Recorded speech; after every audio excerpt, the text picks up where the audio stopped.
Em 1 João 3, agora 3, de 1 a 3, diz: Vede que grande amor nos tem concedido o Pai, ao ponto de sermos chamados filhos de Deus. E de fato somos filhos de Deus. Por essa razão o mundo não nos conhece. E porquanto não o conheceu a Ele mesmo, amados, agora somos filhos de Deus. E ainda não se manifestou o que haveremos de ser. Sabemos que quando Ele se manifestar, seremos semelhantes a Ele, porque havemos de vê-lo como Ele é. Então, sabemos quando Ele se manifestar, seremos semelhantes a Ele. Então, esse é um fato, nós seremos semelhantes a eles. A nossa parte nesse processo é buscar, é resistir o pecado. E a parte de Deus é nos transformar e continuar nesse processo de transformação, nos tornando assim como Ele. E o mais importante nesse processo é nós não pararmos de buscar nos tornarmos como Ele. Não aceitarmos o pecado dentro de nós como uma coisa normal, mas entendermos de que não há culpa, porque Jesus pagou o preço, mas esse preço foi muito alto. Ele não pagou o preço para que nós vivêssemos em pecado, mas Ele pagou o preço para que nós continuássemos nesse caminho, buscando nos tornar como Ele foi. E é essa a nossa jornada aqui nessa terra, não é? João 1,12 fala que Ele nos deu o poder de sermos feitos filhos de Deus. E esse questionamento do porquê poder para ser filhos de Deus é muito interessante, porque nós precisamos do poder para ser filhos de Deus, porque não se trata simplesmente de uma adoção, mas se trata de uma transformação existencial. Esse poder vem do Espírito Santo. O Espírito Santo capacita a gente de ser transformado, então, à imagem de Jesus. Então, de novo, isso está simplesmente dizendo, não vem de nós, vem de Deus, esse poder transformador, mas cumpre a nós buscar isso e entendemos a graça não como uma desculpa para fazermos o mal, mas um meio para conseguirmos fazer o bem. Também gostaria de chamar a atenção dos irmãos a Atos 1,8, né, que fala que desceria poder sobre nós ao recebermos o Espírito Santo para sermos testemunhas. Eu estava ouvindo uma mensagem do pastor Iovaldo essa semana, e ele estava dando um exemplo do cego de nascença, que Deus curou, e aí ele testemunhou, falando para todo mundo, falou para os fariseus. E aí ele disse que pode até ser que você precisasse de coragem, mas não me parece ter muito poder, necessidade de poder para ter que testemunhar as pessoas. Então, resta a pergunta, mas então por que Deus está falando que recebereis poder para testemunhar? Para que se precisa de poder? E o pastor Evaldo muito sabiamente chega à conclusão de que não se trata de poder para falar, mas de poder para ser. Não se trata do que eu digo, a minha mensagem verbal não é a que importa. Aqui Jesus está falando, recebereis poder para se tornar como eu sou. Recebereis poder para refletir no mundo o meu amor, refletir no mundo a minha graça, refletir no mundo a minha paz. Tem que ser algo vivo na sua vida. Se a sua mensagem não tiver a ver com a sua vida, então a sua mensagem é inútil.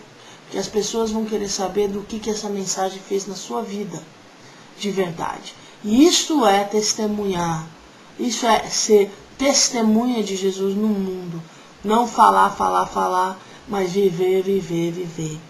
E é isso que nós aprendemos aqui nesse texto.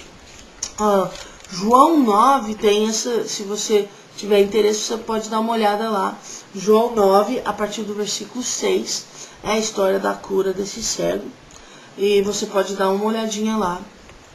Mas em 1 João 5, versículos 18 a 20, se você for lá comigo, você vai ver que diz: Sabemos que todo aquele que é nascido de Deus não vive em pecado, antes aquele que nasceu de Deus o guarda, e o maligno não o toca.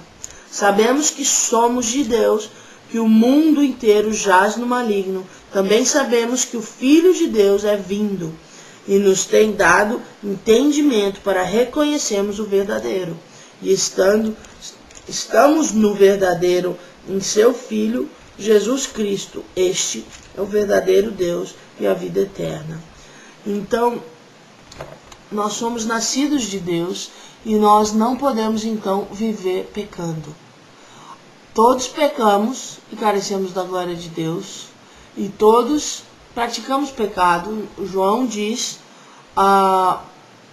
no capítulo 1, depois nós vamos ler isso, mas João diz que todos nós somos pecadores, e aquele diz que não tem pecado, assim mesmo se engana, e Deus não está com ele. Então, nós somos pecadores, mas nós somos pecadores chamados para fora da rebelião da humanidade contra Deus, e hoje nós somos testemunhas. Nós somos testemunhas porque Deus tem a vida dele na nossa vida, não porque nós falamos, mas porque nós vivemos. E como testemunhas, nós não podemos viver em pecado, porque senão essa vai ser a antítese da nossa tese, porque está indo contrário a tudo aquilo que a gente crê e a gente vive, que Jesus Cristo morreu na cruz para nos resgatar da nossa maldade, para nos resgatar do pecado, para nos resgatar do mal.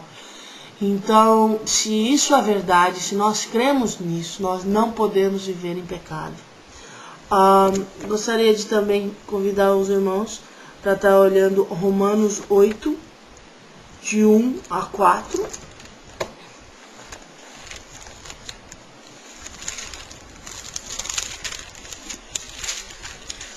Que diz: agora, pois, já nenhuma condenação há para os que estão em Cristo Jesus, porque a lei do Espírito da vida em Cristo te libertou da lei do pecado e da morte. Porque o que fora impossível à lei, no que estava enferma pela carne, isso fez Deus, enviando o seu próprio Filho em semelhança de carne pecaminosa no tocante ao pecado, e com efeito condenou Deus a carne e o pecado. Então, tem duas coisas aqui. Primeiro, nós herdamos a lei do Espírito da vida. Essa é justamente essa natureza nova que nós recebemos em Cristo. Quando nós cremos, fomos resgatados, recebemos a nova natureza, a natureza divina, a natureza de Cristo dentro de nós. Essa que nos capacita a fazer o bem. Agora, nós somos pecadores e nós pecamos. A maioria das vezes nós escolhemos fazer o mal. Não deveria ser assim, nós não devemos viver em pecado, mas nós fazemos isso. Nós todos nós escolhemos fazer o mal muitas vezes. Esperamos que seja cada vez menos, mas nós escolhemos fazer o mal.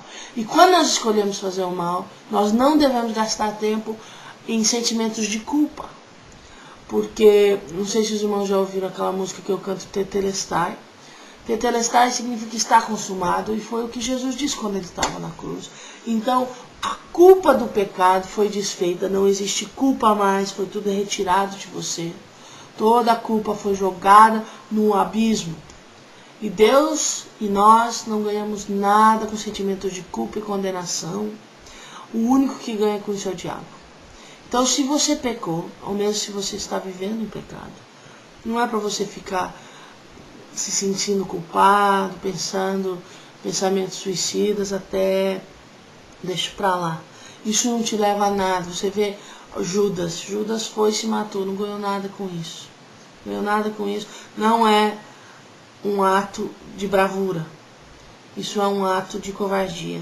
E é um ato de uma pessoa que não está disposta a agarrar a vida com as mãos e dizer: não, Jesus entrou na minha vida, Jesus me transformou e Ele vai continuar me transformando. Então você se levanta disso que você está e lembra que Ele te deu o Espírito da vida, e essa lei que impera na sua vida, e você vai se tornar um justo como Jesus.